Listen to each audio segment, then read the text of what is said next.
शांति। भाई भी बोलेंगे। हाँ, आवाज सुनाई दे रहा था सबको पीछे। एक भजन बोल करके फिर हम शुरू करेंगे, सभी साथ देंगे। छोड़कर संसार जब तू जाएगा, कोई न साथी तेरा साथ निभाएगा। छोड़कर संसार जब तू जाएगा, कोई न साथी तेरा साथ निभाएगा। प्रभु का भजन किया ना, सत्संग ना किया दो घड़ियां। प्रभु का भजन किया ना, सत्संग ना किया दो घड़ियां। यमदूत पकड़ ले जाए तुझको डाल हथकड़ियां। कौन छुड़ाएगा, कोई न साथी तेरा साथ निभाएगा। छोड़कर संसार जब तू जाएगा, कोई न साथी तेरा साथ निभाएगा। इस पापी पेट की खातिर तू पाप कमाता निश दिन। इस पापी पेट की खातिर तू पाप कमाता निश दिन। शमशान में लकड़ी रख कर तुझे आग लगेगी, एक दिन खाक हो जाएगा। कोई न साथी तेरा साथ निभाएगा। छोड़कर संसार जब तू जाएगा, कोई न साथी तेरा साथ निभाएगा। सत्संग की इस गंगा में तू अरे लगा ले गोता। सत्संग की इस गंगा में तू अरे लगा ले गोता। वरना इस दुनिया से जाएगा एक दिन रोता। बहुत पछताएगा, कोई न साथी तेरा साथ निभाएगा। छोड़कर संसार जब तू जाएगा, कोई न साथी तेरा साथ निभाएगा। ओम शांति।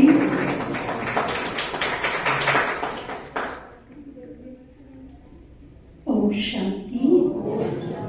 ये जीवन का कटु सत्य है। जो भी इस संसार में आया है उसे जाना तो अवश्य है। जाना है ना? कोई परमानेंट रहने वाले हो तो हाथ खड़ा करो। हाँ, कोई भी नहीं। हाँ, कोई चाहे या ना चाहे, लेकिन जाना तो सबको पड़ेगा ही। ठीक है ना? लेकिन हमें जाना है तो जाने से पहले क्या कोई तैयारी चाहिए? चाहिए कि नहीं चाहिए? देखिए, आज जीवन का कोई भी प्रसंग है।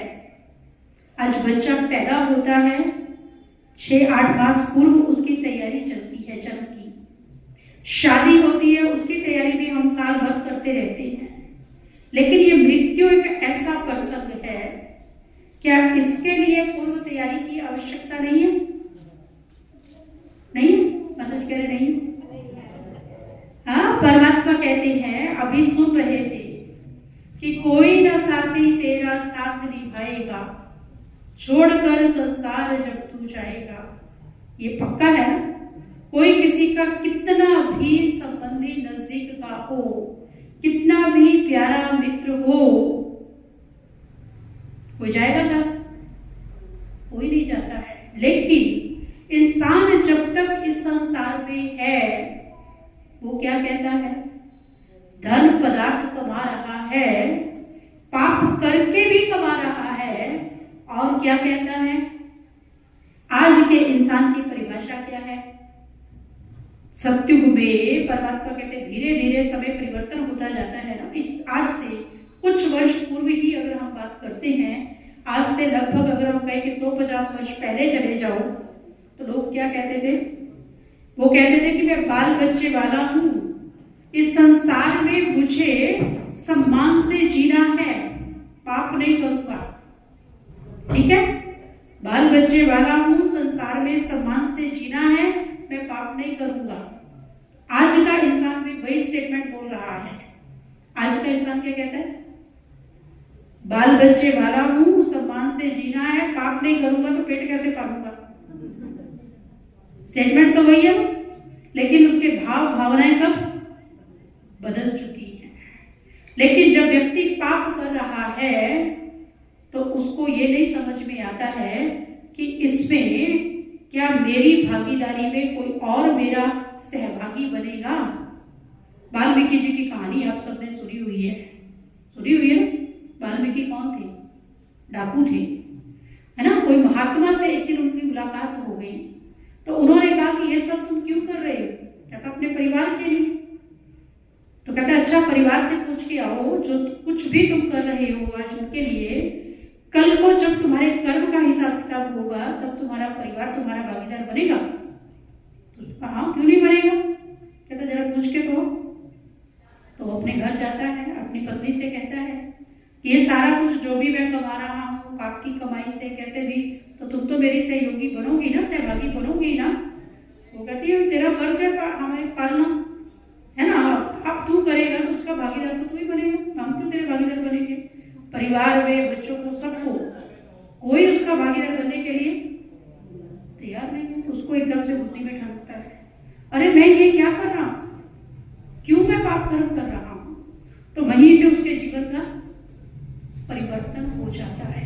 इसलिए परमात्मा कहते हैं सत्संग की पता नहीं कौन सी बात किसी की बुद्धि में कब टच हो जाए और उसके जीवन का परिवर्तन हो जाए, सही समझ उस आत्मा को मिल जाए।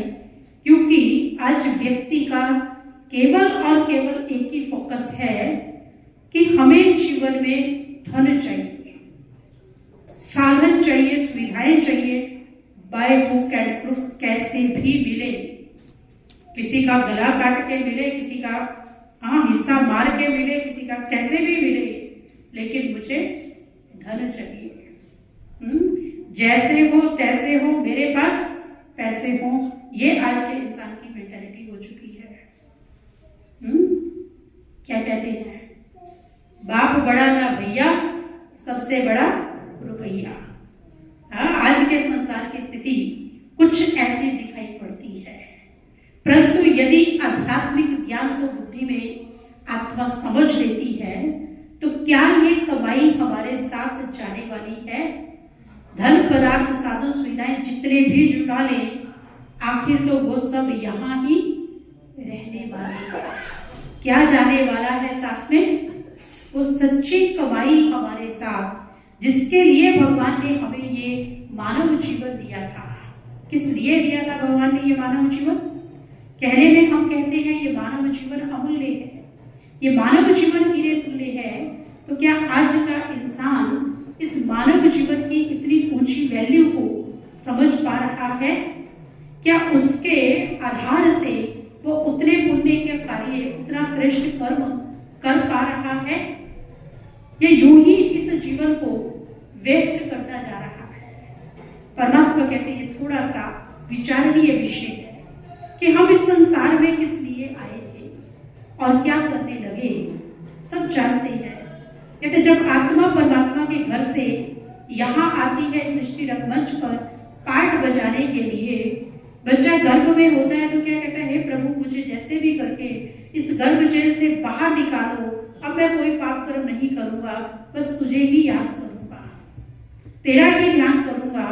लेकिन यहाँ आते ही मनुष्य आत्माएं संसार की चाशनी चाटते ही वहां की वहां रही और यहाँ आकर के इस दुनियादारी के अंदर इतना मस्त हो जाता है, उसको कभी स्मृति में ही नहीं आता है कि शायद मुझे कभी वापस भी लौटना है।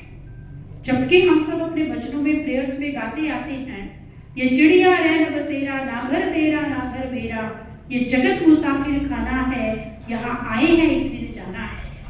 परंतु क्या सचमुच हमें वो स्मृति में रहता है कि हम यहाँ आए हैं, टेम्परेरी हैं और हमें अपने घर वापस लौटना है। सच्ची बताओ कितना याद रहता है? याद रहता है? जब तक इस संसार में हैं याद रहता है? सारी दिनचर्या में कितनी बार याद आता है? किस किस को याद आता है? नहीं आता है ना? नहीं आता है ना? जीवन भर लगे रहते हैं इन्हीं सब। सारा दिन आता है, बहुत अच्छी बात है। भगवान कहता है अगर ये सब रीति रहे, सारा दिन ये सब रीति रहे, तो इंसान अपने जीवन में कभी कोई पाप कर्म नहीं कर सकता है। वो आध्यात्मिक कहानी आप सबने सुनी होगी। कहते एक बार एक संत थे, बहुत अच्छा निष्पाप जीवन जीते थे, पवित्र जीवन वो जीते थे। एक व्यक्ति उनके पास पहुंचता है और वो व्यक्ति उनको जाकर के कहता है, हे महात्मा, आप इस संसार में किस तरह से पाप रहित निष्पाप जीवन, पवित्र जीवन जी लेते हैं, कृपया मुझे इसका रहस्य समझाइए, क्योंकि मैं तो कितना भी चाहूं तो भी मेरे से जीवन में कुछ ना कुछ पाप हो ही जाते हैं। तो महात्मा जी उसको कहते हैं कि ये वत्स, वो तो मैं तुझे जरूर बताऊंगा, लेकिन मुझे उससे पहले आपको देख करके मैं सब कुछ पढ़ सकता हूँ और मुझे आपको एक बहुत जरूरी सूचना देनी है। वो व्यक्ति कहता है क्या सूचना देनी है? तो वो महात्मा उसको कहते हैं कि हे बस, मैं जो देख रहा हूँ कि आज से ठीक 7वें दिन बाद तुम्हारा शरीर छूटने वाला है, तुम्हारी मृत्यु होने वाली है। अब ये सुनते ही वो व्यक्ति जो था उसकी आंखों के आगे एकदम से अंधेरा छाने लगता है, सिर चकराने लगता है और एकदम उसकी हार्ट बीट जो थी वो बहुत तेज होने लगती है, हृदय गति। और वो सोचता है कि मैंने तो अपने जीवन के अंदर इतने पाप किए हैं और उन सब पापों के लिए मैंने तो कभी भगवान से प्रायश्चित भी नहीं किया है। तो इतना सुनते ही वो व्यक्ति के दिल की धड़कन बहुत तेज हो जाती है। अब वो व्यक्ति वहां से अपने घर जाता है। घर जाकर के जिन परिवार के लोगों के साथ, जिन पुत्र पोत्रों के साथ वो बहुत मस्ती किया करता था, अब उसका किसी में भी मन नहीं लग रहा था। उसके लिए अच्छे अच्छे पकवान बना करके उसकी वाइफ ने उसको खिलाने के लिए दिए। कहता मुझे कुछ भी अच्छा नहीं लग रहा है। संसार की हर चीज उसको आसान नजर दिखाई पड़ती है। उसको लगता है कि ये कुछ भी मेरे काम का नहीं है। चिंतन करता है कि क्या कोई भी ऐसा कैप्सूल, क्या कोई भी ऐसा डॉक्टर नहीं है जो मृत्यु को रोक सके। परंतु देखता है साइंस का कितना भी आज एडवांसमेंट हो चुकी है, परंतु उसको दिखाई पड़ता है कि कोई भी वो मृत्यु को रोकने के लिए कोई ऐसा साधन नहीं बना है। हाँ, वो सोचता कोई ऐसा वकील हो जो मृत्यु को स्टे ऑर्डर दे सके, परंतु बहुत चिंतन करने के बाद उसको समझ में आता है कि एक प्रभु चिंतन ही केवल एक आधार है, वही एक सच्चा सहारा है। तो वो प्रभु का चिंतन करने लगता है। जैसे जैसे वो प्रभु का चिंतन करने लगता है, प्रभु चिंतन के आधार से उसके मन के अंदर पवित्र भावों का संचार होने लगता है और पवित्र भावों के आधार से उसके 7 दिन कब पूरे हो जाते हैं उसको पता ही नहीं चलता है। और 7वें दिन महात्मा जी उसके घर पर आते हैं और आकर के कहते हैं, और वत्स कैसा चल रहा है? कहता है महात्मा का कितने बुरे विचार आपके मन के अंदर आए, कितने इन 7 दिनों के अंदर आपने पाप कर्म किए। तो वो व्यक्ति क्या कहता है? कहता है महात्मा जी, जब मौत सर पर लटक रही हो तो पाप करना तो बड़ी दूर की बात है, लेकिन पाप करने का विचार भी मन में नहीं होता है। तो ये सुनकर के महात्मा जी ने कहा कि यही तुम्हारे प्रश्न का उत्तर है। जो तुम पूछ रहे थे ना कि कैसे आपके मन के अंदर पवित्र भावों का संचार चलता रहता है, कैसे आप पाप रहित निष्पाप जीवन जी सकते हैं, तो कहा यही उसका सार है, यही उसका आंसर है। तो निरंतर यदि व्यक्ति को अपना वो अंतिम समय समिति में रहता है तो जीवन में कोई भी पाप कर्म नहीं कर सकते हैं। परंतु मैक्सिमम ऐसा देखने में आता है कि व्यक्ति को अपनी वो अंतिम घड़ी, वो अंतिम समय, वो जाने का समय हमें जाना भी है, यही बुद्धि से कहते हैं अगर अध्यात्म के ये सत्य हमें निरंतर हर रोज स्मृति में आ जाए और निरंतर वो स्मृति में रहे। पहली बात, आए हैं, जाना जरूर है, ठीक है। दूसरी बात, अकेले आए हैं, अकेले जाना है। कोई मित्र संबंधी साथ में लेके आए थे? कोई भी साथ में जाएगा? नहीं जाएगा। अकेले आए हैं और अकेले ही हमें वापस लौटना है। तीसरी बात, क्या लेकर के आए थे और क्या हमें लेकर के जाना है। ये कटु सत्य है कि कोई भी संसारिक वस्तु हमें साथ में लेकर के नहीं जानी है, ठीक है। लेकिन क्या लेकर के आए थे? कहते जब बच्चा पैदा होता है तो मुट्ठी बंद करके आता है, पूर्व जन्म के कर्म अपने साथ लेकर के आया है, उसका भाग्य अपने साथ लेकर के आया है। और जाएंगे तो कैसे जाएंगे? वो श्रेष्ठ कर्मों की पूंजी संस्कार के रूप में वो आत्मा साथ लेकर के जाती है।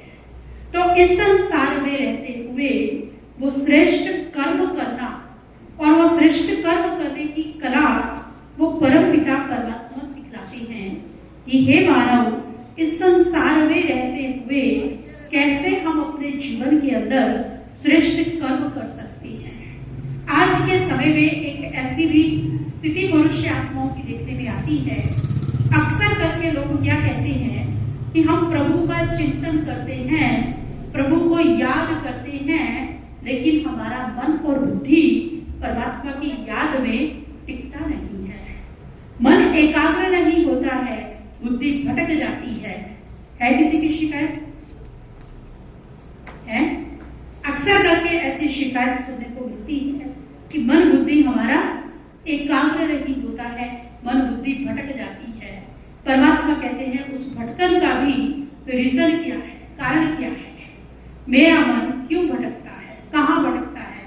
क्या कभी हमने अपने मन का पीछा किया है कि आखिर भी ये मन जा कहाँ रहा है? तो मन का जहां भी इंटरेस्ट होता है तो मन अवश्य वहां पर पहुंच जाता है।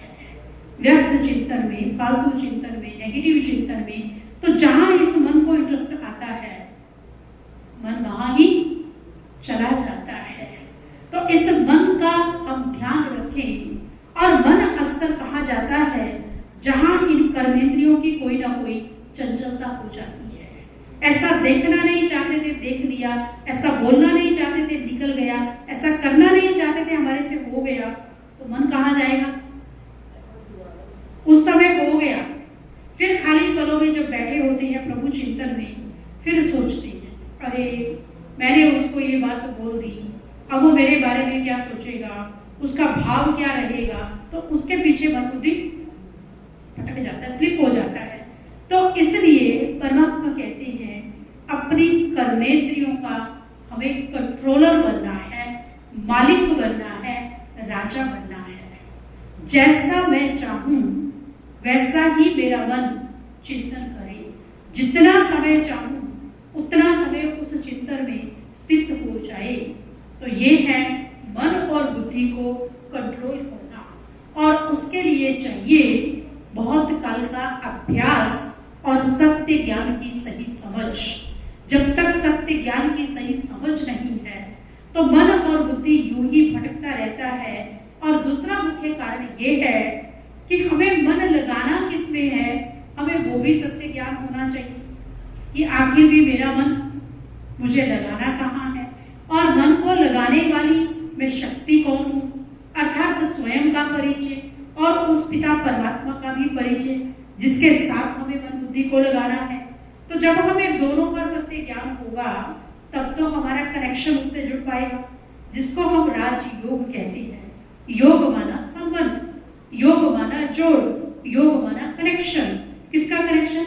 आत्मा का कनेक्शन उस पिता परमात्मा के साथ। तो परम पिता परमात्मा हमें ये सत्य स्मृति दिलाते हैं कि तुम चेतन शक्ति आत्मा हो। जैसे शरीर का बच्चा शरीर जैसा, मनुष्य का बच्चा मनुष्य जैसा, जानवर का बच्चा जानवर जैसा, है ना, पक्षी का बच्चा पक्षी जैसा, ऐसे ही आत्मा पिता परमात्मा की संतान है। परमात्मा में ज्योति स्वरूप है, और आत्मा भी ज्योति स्वरूप है। तो जब हम अपने आप को वो ज्योति स्वरूप समझ करके, चैतन्य शक्ति समझ करके उस परमात्मा के साथ अपने मन और बुद्धि का कनेक्शन जोड़ेंगे, तो उससे हमें वो पावर्स मिलती हैं, शक्तियां मिलती हैं, जिस परमात्मा के लिए हमने कहा है कि वो सर्वशक्तिवान है। कौन है परमात्मा? सर्वशक्तिवान है। वो ज्ञान का सागर, सुख का सागर, शांति का सागर, पवित्रता का सागर है, और वो मेरा पिता है। वो मेरा पिता है। हमने गाया है भक्ति मार्ग में, तुम ही हो माता पिता, तुम ही हो बंधु सखा, तुम ही हो। हे प्रभु जी, मेरे सर्व संबंध आपके साथ हैं। तो जब हमारा संबंध उसके साथ जुड़े, तब तो वो पावर्स हमारे पास आए। जब हम दिल से स्वीकार करें कि आप मेरे सच्चे सच्चे परम पिता हो और मैं आत्मा आपकी संतान हूं, तब तो उसके वर्षे के हकदार बने।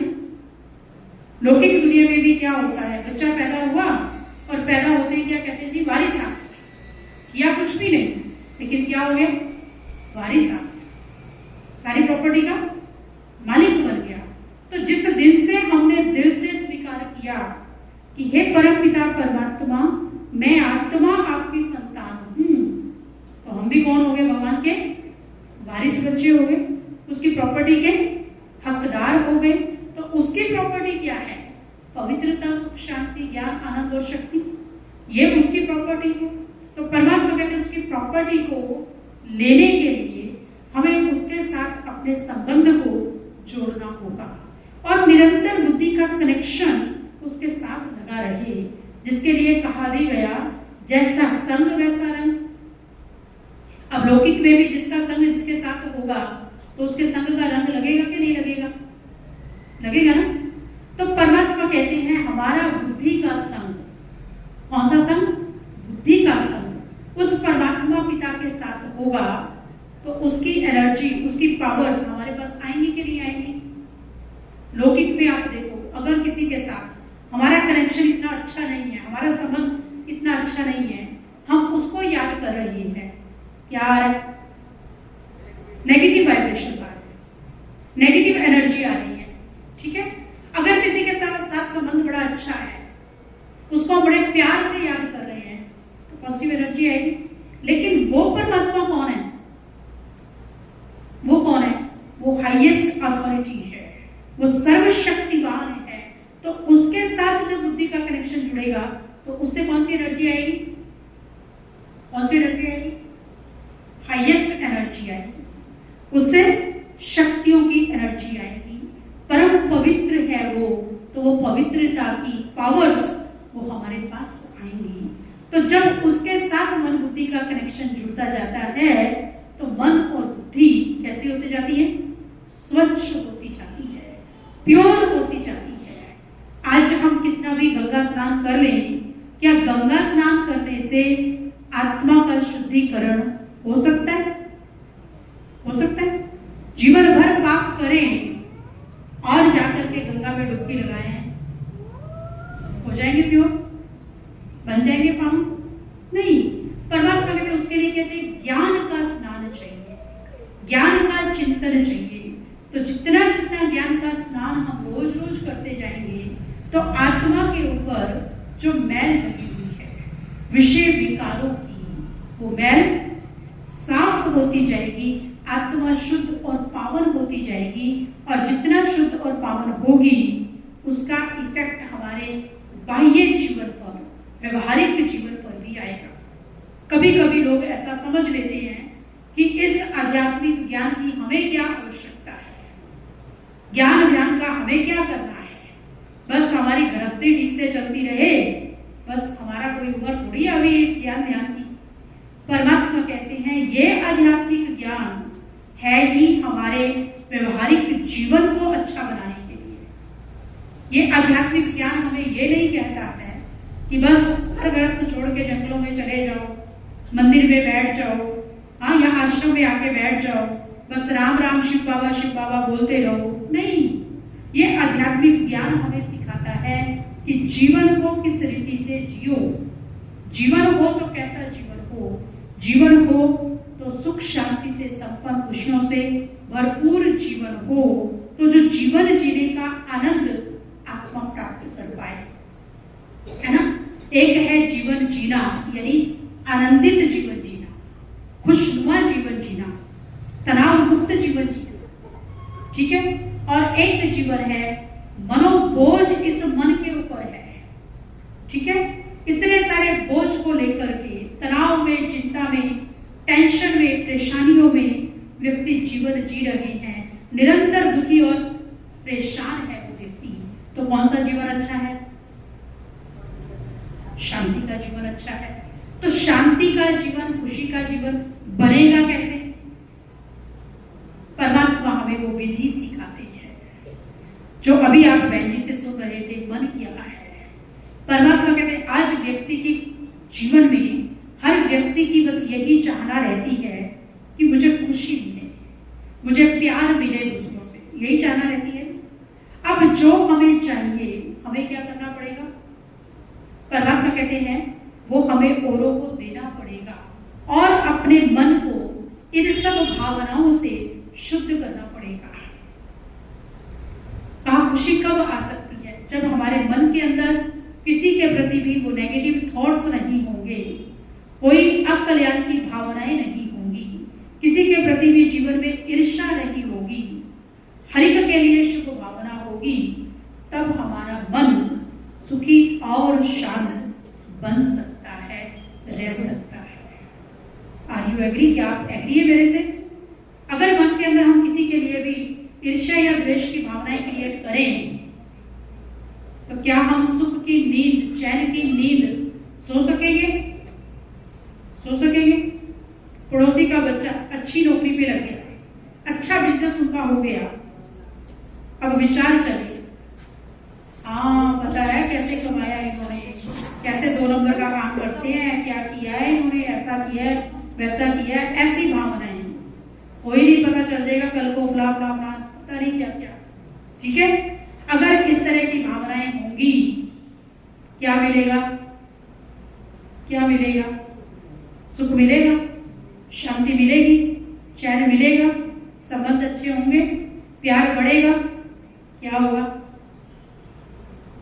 जानते हैं ना सब। अच्छा, अगर कोई नौकरी लग गया, किसी का बिजनेस आगे बढ़ गया, कोई अच्छे जॉब पर चला गया, किसी का अच्छा मकान बन गया, हम भी उसकी खुशी में शामिल हो गए, हमने उसको दिल से मुबारक दी, प्यार से उसकी खुशी में शामिल हुए, चलो सबका भला हो, सब सुख पाए, सब आगे बढ़े, ये हमारे मन की भावनाएं होगी। चैन मिलेगा, शांति आएगी, आएगी कि नहीं आएगी? आएगी। तो परमात्मा कहते बस ये ध्यान रखो कि निरंतर मेरे मन के अंदर चल क्या रहा है। हम बड़े सहज भाव से कह देते हैं, हम अपने मन के अंदर चलाते नहीं है कुछ भी, आप पे चल जाता है, आप पे नहीं चलता है। मन के अंदर हम चलाते हैं वो भावनाएं, वो विचार क्रिएट करते हैं, तब हमारे मन के अंदर ऐसे विचार चलते हैं। तो मन के विचारों को चलाने वाली शक्ति मैं कौन? मैं आत्मा, शुद्ध पवित्र आत्मा हूं। तो मेरे विचार, मेरी भावनाएं भी कैसी होनी चाहिए? शुद्ध और पवित्र भावनाएं ही मेरे जीवन के अंदर होनी चाहिए। परंतु आज का व्यक्ति इतना मनी माइंडेड हो चुका है कि वो भावनाओं की शुद्धिकरण के लिए उसके पास समय ही नहीं है। कहते हैं, एक छोटी सी स्टोरी मुझे याद आ गई।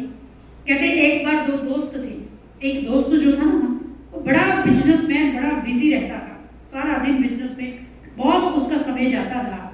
और दूसरा जो व्यक्ति था वो धर्म कर्म करने वाला, उसको बड़ा उन सब चीजों में बड़ा इंटरेस्ट आता था। अंदर में एक शुभ भावना थी कि मेरे दोस्त का भी भला हो जाए, मेरे दोस्त का भी किसी तरह से कल्याण हो जाए। तो अपने दोस्त को कहता है कि चलो कल मैं गंगा स्नान करने के लिए या तीर्थ यात्रा पर जा रहा हूँ, तो तुम भी मेरे साथ चलो। बड़ा मना करता है, नहीं नहीं नहीं नहीं। उसको कहता है कोई बात नहीं, 1-2 दिन में कोई फर्क नहीं पड़ता है। तो जैसे तैसे करके उसको ले जाता है। अब वो वहां पर उसको ले करके जाता है, 2-3 दिन वहां पर रहते हैं और सत्संग आदि सुनाया जाता है, बहुत कथाएं सुनाई जाती हैं, सब कुछ वो सुनता भी है, बैठता भी है। लेकिन उसका ध्यान जो है ना वो अपने बिजनेस से जरा भी हटता नहीं है, और उसके अंदर वो परमात्मा लगन कहें, वो आध्यात्मिकता कहें, कहीं उसको कोई उसको नजर नहीं आता है। अब उसका दोस्त जो था ना, उसके अंदर बड़ी गहरी उसके प्रति वो भावना थी। अब उसका दोस्त चलते चलते अचानक एक शमशान घाट आ जाता है, और उसका दोस्त उसको वहां पर ले जाता है, और वहां पर देखता है कि बहुत सारी चिताएं जल रही थी, और वो दोस्त भी साथ में बैठा हुआ था। और जब वो देख रहा था तो उस दोस्त की आंखों से आंसू आ रहे थे। उसको लगता है, कहता अब लग गया तेरे ठिकाने पे, अब सही काम हो गया, मतलब इसको अंदर से वैराग आया। थोड़े समय के बाद वो दोनों दोस्त उठ करके उस शमशान घाट से बाहर आते हैं, और उसको कहता है दोस्त उसका, अरे भाई तुम रो क्यों रहे हो? कहता है इसलिए रो रहा हूँ, इसलिए परेशान हो रहा हूँ, मुझे तो आज समझ में आया। कहता मैं कपड़े का व्यापारी हूँ, हाँ अगर लकड़ी का व्यापार किया होता तो कितना अच्छा होता, कितना बढ़िया मेरा बिजनेस चलता। हाँ एक सेकंड में कितनी सारी लाशें आ रही है, कितनी लकड़ियां लग रही है। तो वहां पर भी उसके मन के अंदर कौन से विचार चल रहे हैं? लास्ट मोमेंट तक भी उस व्यक्ति के मन के अंदर विचार कौन से हैं? बिजनेस, धन। उसने सोचा शायद इसको वैराग आ गया इसलिए ये रो रहा है। हाँ और लेकिन वो क्या कहता है? मुझे वैराग नहीं, उसको क्या कहता है? अरे मुझे ये परेशानी हो रही है, मुझे इस बात की रोनी आ रही है कि मैं तो कपड़े का व्यापार करता हूँ, अगर लकड़ी का व्यापार किया होता तो कितना अच्छा हो जाता। तो भगवान कहता है कि हमें अपनी वृत्तियों को समेटना, एकाग्र करना, उस अंतिम घड़ी को याद रखना, और उसके लिए बेहद की वैराग्य वृत्ति को क्रिएट करना। बिजनेस माइंडेड नहीं, अभी सुना ना कि सब कुछ यहाँ ही रह जाना है। कोई क्या कहते हैं, जाते समय कफन में कोई जेब नहीं होती। कफन में होती कभी जेब? कुछ इस संसार का साथ में जाने वाला नहीं है, लेकिन व्यक्ति इस संसार के अंदर काम, क्रोध, लोभ, मोह, अहंकार में, इन्हीं विकारों के चक्रव्यूह में फंसा ही रह जाता है, और फंसते फंसते एक दिन ओम शांति हो जाती है ना। और फिर सोचते हैं, जब चले ही गए, फिर कहते हैं, जब उसकी डेड बॉडी को लेके जा रहे होते हैं, कहते बोलो राम नाम सत्य है, सत्य बोलो गत है। अब वो सुन ही नहीं रहा, कितना ही बोलते रहो, पीछे वाले जरूर सुन सकते हैं, वो उससे प्रेरणा ले सकते हैं। राम नाम तो आज भी सत्य है, कल भी सत्य है, और वो सदा सत्य रहने ही वाला है ना, वो तो कभी असत्य है। तो परमात्मा कहते हैं उस सत्यता को समझ करके, उस वास्तविकता को समझ करके हमें जो जीवन की घड़ियां भगवान ने दी हैं, परमात्मा कहते हैं कार्य व्यवहार करते हुए, सब कुछ जिम्मेवारियों को भी संभालते हुए, उस परमात्मा की याद के आधार से, सत्य ज्ञान के आधार से अपने कर्मों का और अपने संस्कारों का हमें शुद्धिकरण करना, ये आध्यात्मिक ज्ञान हमें सिखाता है। और आज मुझे ये आप सबको बताते हुए बहुत खुशी होती है कि आप सब बहुत बहुत भाग्यशाली आत्माएं हैं, जो आपके गांव में भी इसका एक आध्यात्मिक ज्ञान के लिए आप सभी के लिए एक सेंटर खोला गया है।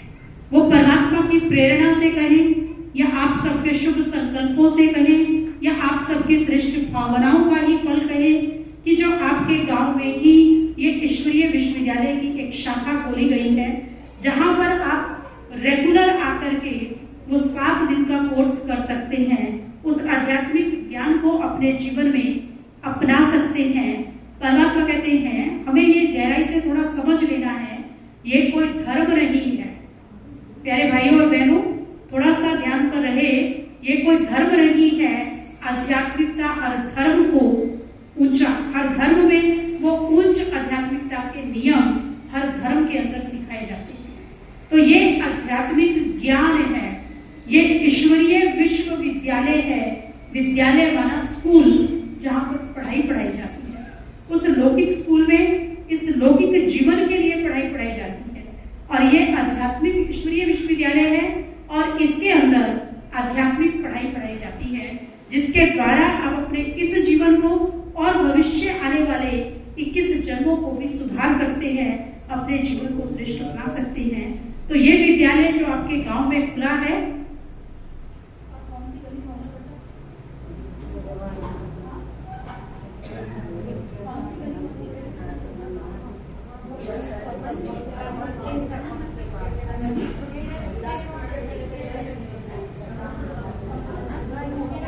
पूर्व सरपंच जो हैं,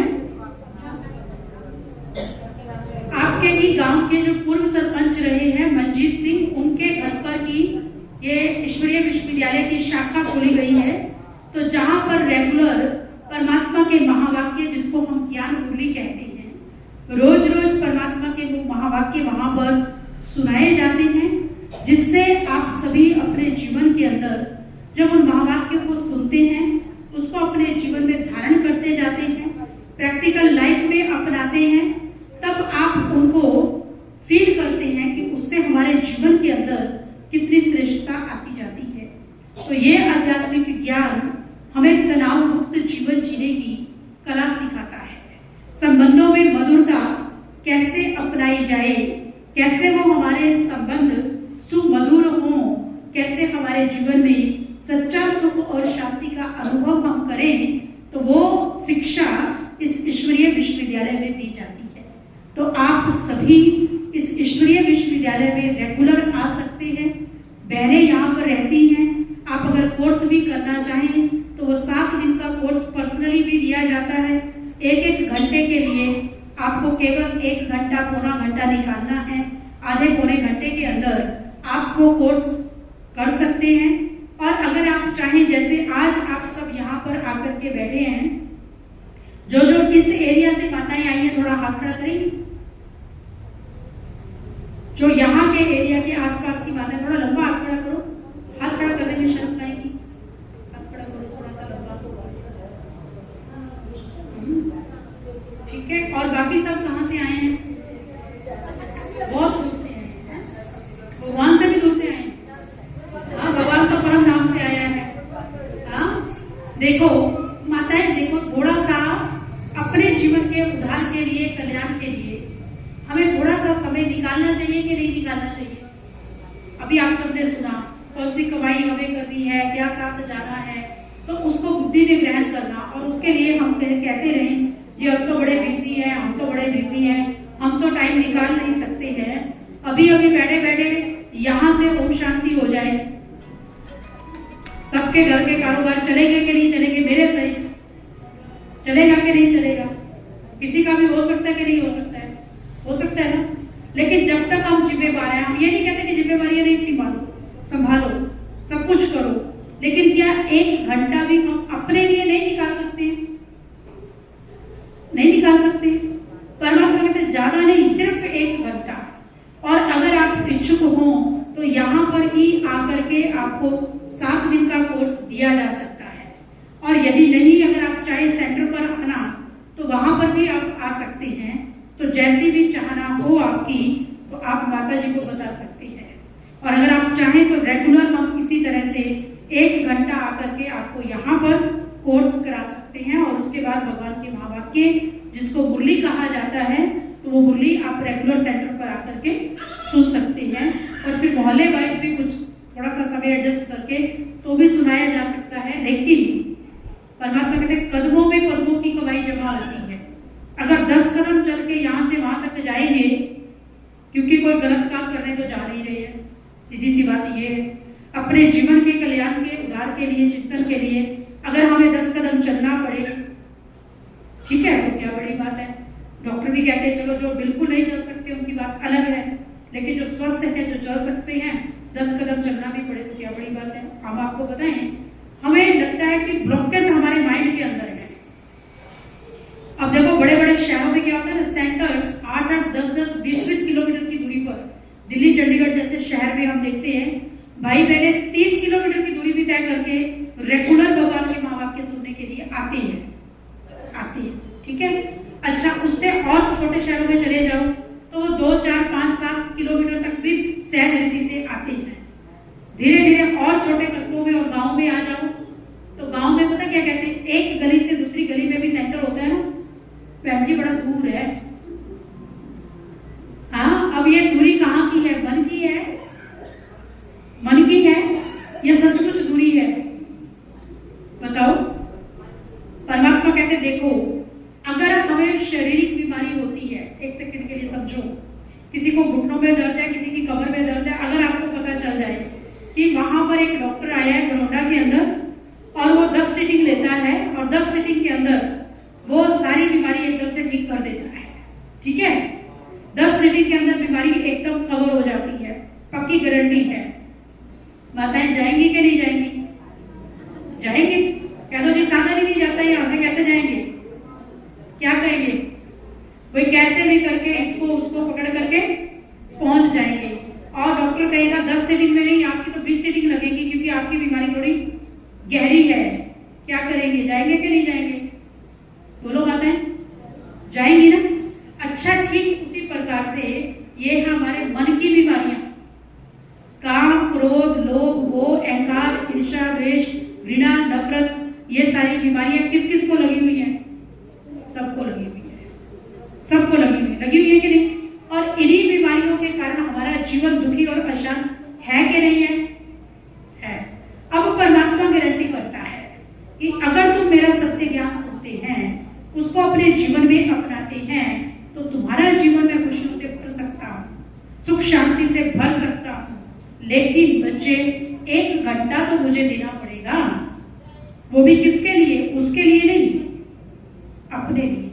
तो उस पढ़ाई की, उस कंसल्टेशन की कोई फीस नहीं है, फ्री ऑफ कॉस्ट ये पढ़ाई, ये ज्ञान, ये दवाई आपको दी जाएगी, आध्यात्मिक दवाई, ठीक है? और उससे आप अनुभव करेंगे। बहुत सारे भाई बहने हमारे बैठे हैं जो रोज रोज परमात्मा के महावाक्य सुनते हैं, तो जब से उन्होंने सुनना शुरू किया है, कैसा जीवन उनका बन गया है, कैसा जीवन उनका खुशियों से भरपूर हुआ है, कैसी निश्चितता का अनुभव वो अपने जीवन में कर रहे हैं, उनके प्रैक्टिकल जीवन से आप सब देख सकते हैं, पूछ सकते हैं उनसे। तो यदि आप भी चाहते हैं कि हमारा जीवन में खुशियों से भरपूर बने, सुख शांति से संपन्न हमारा जीवन बने, तो उस आध्यात्मिक पढ़ाई को हमें रेगुलर जरूर पढ़ना है। अब जो ये कहते हैं कि हम 1 घंटा निकाल सकते हैं, हाथ खड़ा करो जरा। हाँ, जो रेगुलर मूली सुनते हो नहीं, जो नहीं सुनते उनमें से पूछो।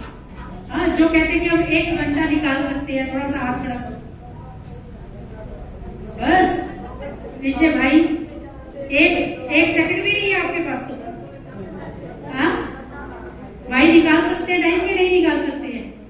1 घंटा, केवल 1 घंटा, उसके लिए नहीं, अपने लिए। फिर से हाथ खड़ा करो, वो देख रहा है, ऊपर रील चल रही है। हाँ, सच्चा सच्चा हाथ खड़ा करना। माताएं सब निकाल सकती है ना? इसलिए भगवान कहता है, बहुत गई थोड़ी रही, थोड़ी भी अब जाए, शिव कहे सुन आत्मा, क्यों व्यर्थ समय गवाए। क्यों अपना समय वेस्ट कर रहे हैं? कोड़ियों के भाव, ठीक है, परिवारों के लिए जो कुछ करना है वो कर रहे हैं, लेकिन 1 घंटे का समय तो आप सब निकाल सकते हैं। जो करेगा सो पाएगा, और जो नहीं करेगा वो पछताएगा, क्योंकि ये भी रील चल रही है, ठीक है? फिर उस समय पश्चाताप होगा। वो कहानी हमने बहुत बार सुनाई भी है, आज फिर से सुना के पूरा करती हूँ। कहते कि एक बार कुछ व्यक्ति रात के अंधेरे से गुजर रहे थे, और जैसे ही वो अंधेरे से गुजर रहे थे, अचानक एक आवाज, अदृश्य शक्ति की आवाज उनको आती है, और वो कहती है रुको रुको। वो सोचते हैं पता नहीं कौन सी शक्ति है, क्यों हमें आवाज दे रही है, लेकिन इस अदृश्य शक्ति का हमें इग्नोर नहीं करना चाहिए, तो वो रुक जाते हैं। फिर से आवाज आती है भरो भरो। क्या देखते हैं कि अपने आसपास बहुत सारा कुछ ढेर लगा हुआ है, रात का अंधेरा है, स्पष्ट दिखाई नहीं पड़ रहा है, लेकिन क्योंकि उस अदृश्य शक्ति ने कहा है भरो भरो, तो जो भी पात्र उनके पास होता है वो भर लेते हैं। और वो सोचते हैं कि बड़ा लंबा अभी रास्ता है, पता नहीं क्या चीज है, तो चलो अपनी अपनी पात्रता के अनुसार उन्होंने भर लिया। और फिर से आवाज आती है चलो चलो। तो जैसे ही वो चलते हैं, और फिर से आवाज आती है कि जब सवेरा होगा तब तुम बहुत खुश भी होंगे और बहुत पछताएंगे भी। क्या कहा उस अदृश्य शक्ति ने? जब सवेरा होगा तुम बहुत खुश भी होंगे और बहुत पछताएंगे भी। अब वो व्यक्ति सोचने लगते हैं कि ये इस अदृश्य शक्ति ने क्या कह दिया कि खुश भी होंगे पछताएंगे भी, एक ही बात होनी चाहिए। खैर चलते जाते हैं, धीरे धीरे सवेरा हो जाता है, अपने गंतव्य पर वो पहुंच जाते हैं। और जैसे ही वो अपने गंतव्य पर पहुंचते हैं, जो भी पात्र उनके पास था, जैसे ही उसको खोल करके देखते हैं, बड़े खुश होते हैं। प्यारे भाई और बहनों, क्यों खुश हुए? बता सकते हैं क्यों खुश हुए? क्योंकि वो जब खुश हुए, क्यों? वो देख रहे थे कि जो उनके पात्र में था वो क्या था? हीरे थे। सूर्य की पहली किरण उसके ऊपर पड़ी और वो हीरे एकदम से चमक उठे और तुरंत उनको बड़ा पश्चाताप भी हुआ। क्यों पश्चाताप हुआ? अरे ढेर लगा पड़ा था, खुली छुट्टी थी, हमें कहा गया था जितना भरना चाहो तो भर लो, लेकिन हमने तो थोड़े से ही लिए। ठीक उसी प्रकार से परमात्मा कहते हैं, हम सब भी मुसाफिर हैं, हम सब भी यात्री हैं, कलयुग रूपी रात के राही हैं। वो अदृश्य शक्ति, वो परम पिता परमात्मा हमें कह रहा है, इस काम धंधों में, इस उलझन की दुनिया में, हे बच्चे थोड़ा रुको, इकट्ठा कर लो ज्ञान रतन जो मैं तुम्हें दे रहा हूं। और कोई कोई तो बस थोड़ा ही लेकर के संतुष्ट हो जाते हैं। लेकिन भगवान कहता है, जब सत्युग रूपी सवेरा होगा तो फिर बहुत खुश भी होंगे और फिर पछताएंगे। जिन्होंने खूब लूटे होंगे उससे वो ज्ञान रतन, तो वो बहुत खुश होंगे। और जिन्होंने सुनते हुए भी उसको इग्नोर कर दिया, कोई बात नहीं, कर लेंगे, देख लेंगे, हो जाएगा, तो बाबा कहते हैं, परमात्मा कहते हैं, फिर उनको बहुत बहुत पछताना पड़ेगा। इसलिए पछताना न पड़े, हम अपने ज्ञान रत्नों से, परमात्मा ज्ञान रत्नों से अपनी बुद्धि रूपी झोली को भरपूर करें और खुद भी खुश रहें और सारे समाज को भी, परिवार को भी खुशियों से संपन्न करें, भरपूर करें। इन्हीं शुभकामनाओं के साथ मैं अपनी वाणी को विराम दूंगी। ओम शांति, ओम शांति, ओम शांति।